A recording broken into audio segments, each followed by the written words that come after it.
Seguramente lo que les voy a decir ustedes ya lo conocen. Seguro que conocen el cuento de los tres cerditos, ¿no? ¿Sí? ¿De qué se trata el cuento de tres? ¿Alguno se acuerda? Sí. El lobo le soplaba las casitas y se las tiraba. ¿Y qué intentaba transmitir el cuentito este? ¿Los tres habían construido la casa igual? No. Ustedes saben que en épocas lejanas el fin de los cuentos para niños no era entretenerlos como por ahí lo utilizamos hoy en día, sino que era para darles enseñanzas y muchas veces protegerlos de peligros. Por eso encontramos muchas veces en ellos historias que son trágicas o terribles. Si nos ponemos a pensar en algunos cuentos para niños, a veces decimos, esto le contaban a los niños. Pero el fin era ese, el fin era protegerlos, que ellos estuvieran alerta de los peligros que podían sobrevenir. Algunos provenían de fábulas o de relatos populares y otros en su origen ni siquiera habían sido cuentos para niños, sino que fueron adaptados más adelante. Pero todos intentaban transmitir una enseñanza. En el caso de los tres cerditos, que ustedes lo conocen, el trabajo y el esfuerzo que pusieron en la tarea que debían realizar determinaron la protección y la capacidad para resistir el peligro que cada uno de ellos iba a tener a partir de lo que había construido. Los que decidieron no esforzarse y trabajar lo menos posible necesitaron recurrir a otro que pudiera protegerlo y suplir para sus necesidades. Inevitablemente ellos sufrieron las consecuencias de su falta de esmero, pero aquel que sí se había esforzado y trabajado diligentemente también tuvo que sufrirlas, porque fue quien debió acobijarlos y protegerlos, ya que era el único que estaba preparado para afrontar las terribles situaciones que se le habían venido encima. Lo llamativo de esto es que los tres conocían perfectamente la situación. Los tres sabían de la existencia del lobo y los tres conocían el peligro que corrían.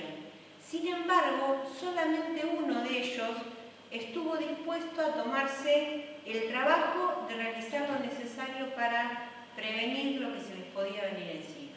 ¿Fue así o no? Sí. Amén. Los cuentos infantiles, que por medio de ilustraciones y imágenes verbales enseñaban a los niños verdades importantes, recogían costumbres anteriores de este método de enseñanza. Jesús mismo, siglos antes, acostumbraba a enseñar a sus discípulos por medio de parábolas que a través de sencillos relatos de la vida cotidiana transmitían verdades muy profundas. El pasaje que vamos a analizar hoy, que es un fragmento de lo que nosotros conocemos como el Sermón del Monte, nos enseña algo que se parece a lo que hablamos recién acerca de este cuento, pero también tiene algunas diferencias que ya vamos a ver. Leámoslo, se encuentra en Mateo capítulo 7 del 24 al 27. Es un pasaje muy bien conocido por todos también. Sí. Y la palabra del Señor dice así: todo el que escucha mi enseñanza y la sigue es sabio como la persona que construye su casa sobre una roca sólida. Aunque llueva a cántaros y suban las aguas de las inundaciones y los vientos golpeen contra esa casa, no se vendrá abajo porque está construida sobre un lecho de roca. Sin embargo, el que oye mi enseñanza y no la obedece es un necio, como la persona que construye su casa sobre la arena. Cuando vengan las lluvias y lleguen las inundaciones y los vientos golpeen contra esta casa, se derrumbará con un gran estruendo. Cuando vi el texto que me tocaba preparar y recordé de qué se trataba, inmediatamente pensé en todas las enseñanzas espirituales que uno podía sacar de la ilustración de una casa. No solo de los cimientos, sino también de las paredes, los materiales con los que puede estar construida, las puertas, las ventanas, los materiales con que se hace el techo. Cómo construimos nuestra vida, con qué la protegemos de lo que nos rodea, cómo protegemos a otros, ¿Qué dejamos entrar y salir de ella? ¿Qué tipo de techo tenemos para que nos cubra y nos proteja? Etcétera, etcétera, etcétera. La ilustración de una casa daba para mucho. Pero cuando leí y analicé el texto, cuando miré lo que decía el original y profundicé en el tema, me di cuenta que todo esto que yo había pensado y que resultaba tan colorido, no tenía nada que ver con lo que intentaba enseñar Jesús en esta parábola. Y este es uno de los peligros a los que nos enfrentamos cuando intentamos enseñar la palabra de Dios, que es no estudiar diligentemente el texto y terminar transmitiendo una enseñanza nuestra, aunque sea útil, en lugar de lo que la palabra de Dios nos quiere decir realmente. La responsabilidad ineludible de todo maestro de la Biblia es estudiar en profundidad el texto antes de intentar enseñarlo. Leamos nuevamente el texto, esta vez en otra traducción, la más tradicional, la Reina Valera 1960.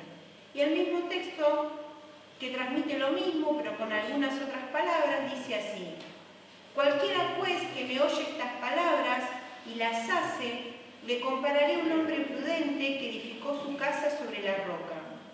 Descendió lluvia y vinieron ríos y soplaron vientos y golpearon contra aquella casa y no cayó porque estaba fundada sobre la roca. Pero cualquiera que me oye estas palabras y no las hace, le compararé a un hombre insensato que edificó su casa sobre la arena, y descendió lluvia y vinieron ríos y soplaron vientos y dieron con ímpetu contra aquella casa y cayó, y fue grande su ruina. Ambas casas de la parábola parecen ser seguras cuando hay buen tiempo. Jesús apoyaba su ilustración en una geografía que ellos conocían bien. Eran lugares montañosos con canales rocosos, secos para los arroyos, pero que se convertían en torrentes furiosos al caer la lluvia torrencial, arrastrando todo a su paso. Una buena edificación, especialmente en esta zona, tenía que estar preparada para resistir las fuertes tormentas. A diferencia de las casas de los 3 cerditos del cuento que comentábamos al principio, que estaban construidas de materiales diferentes, uno con paja, otro con ramitas, otro con ladrillos, las casas de la parábola de Jesús, que él utiliza como conclusión del Sermón del Monte, solo se diferenciaban en los fundamentos. Las palabras de Jesús son la roca. Seguir sus enseñanzas sería construir sobre un lugar firme y seguro. La arena es la ausencia de la palabra de Dios. Sin eso el suelo es movedizo, es incierto, es volátil, es inestable, es inseguro. Poner en práctica la palabra de Jesús es construir sobre la roca, es conocerla y hacerla propia, es vivir en ella, es estar preparado para resistir los embates que se presenten. Por eso es común que la gente, cuando todo le va bien, se olvide que Dios exista, pero cuando le sobrevienen los problemas tiende a buscarlo con más facilidad, porque es en ese momento cuando se pone en evidencia que los fundamentos donde se encuentran parados son inestables y que necesitan de una base firme que los ayude a mantenerse en pie sin importar las circunstancias. Cuando los tiempos son buenos, con buena voluntad, se puede construir una hermosa casa, ser una buena persona, llevar una vida en la que se intente hacer el bien y no perjudicar a nadie, aún sin ir a una iglesia. Es más, también se puede asistir a una iglesia por 20, 30, 40, 50, 60 años e intentar llevar una vida que agrade a Dios. Pero en ambos casos, si las bases no están construidas sobre la roca que es la palabra de Dios, cuando vengan los problemas, todo eso no será suficiente para resistir la fuerza del torrente que golpea contra la estructura. Las casas son iguales por fuera. Los cimientos, que no están a la vista del ojo humano, solo se evidencian que son diferentes cuando tienen que enfrentarse a las fuertes tormentas. La casa que no estaba construida sobre una base firme, dice el texto que cayó con gran estruendo y fue grande su ruina.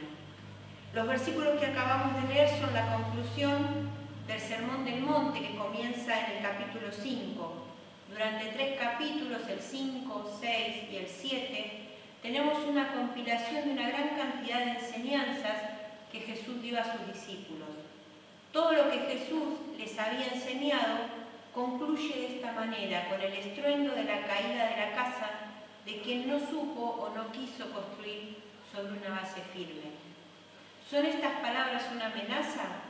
De ninguna manera. Son una invitación a ser previsores, son una enseñanza y una guía para saber cómo edificar nuestras vidas. Son una invitación amorosa a apoyarnos en quien puede sostenernos.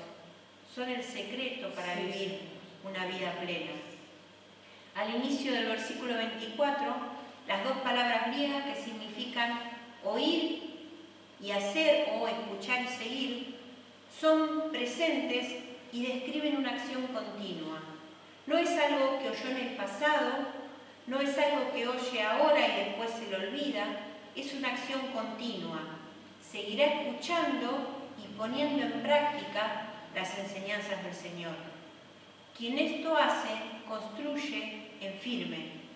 Haber seguido, seguir y tener como meta continuar siguiendo las enseñanzas de Jesús nos lleva a estar suficientemente estables para no caer ante la adversidad.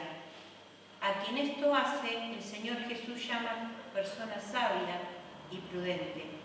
Las palabras que vienen de Dios son la base indestructible sobre la cual podemos edificar nuestras vidas. Pero, ¿por qué tenemos que seguir sus enseñanzas? ¿Qué son sus enseñanzas? ¿Son reglas? ¿Son obligaciones? ¿Son órdenes? No, todo lo contrario. Son la guía que nos ayuda a encontrar el camino. Son la esperanza cuando estamos desesperados. Son la fortaleza cuando nos sentimos débiles. Son el consuelo cuando estamos desesperados. Son el ánimo cuando estamos tristes. Son la maravillosa revelación del amor de Dios hacia nuestras vidas. El Salmo 119, 105 dice: tu palabra es una lámpara que guía mis pies y una luz para mi camino.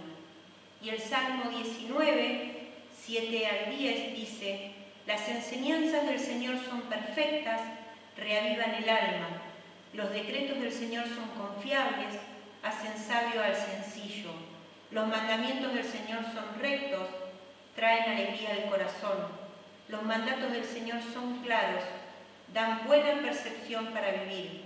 La reverencia al Señor es pura, permanece para siempre. Las leyes del Señor son verdaderas, cada una de ellas es imparcial. Son más deseables que el oro, incluso que el oro más puro. Son más dulces que la miel, incluso que la miel que gotea del panal. Finalmente el Salmo 18:2 dice: el Señor es mi roca, mi fortaleza y mi salvador. Mi Dios es mi roca, en quien encuentro protección. Él es mi escudo, el poder que me salva y mi lugar seguro. Amén. Sí, Señor. ¿Dónde vamos a construir nuestra casa? ¿Dónde vamos a construir nuestra vida? La palabra de Dios es maravillosa, es lo mejor que nos puede pasar.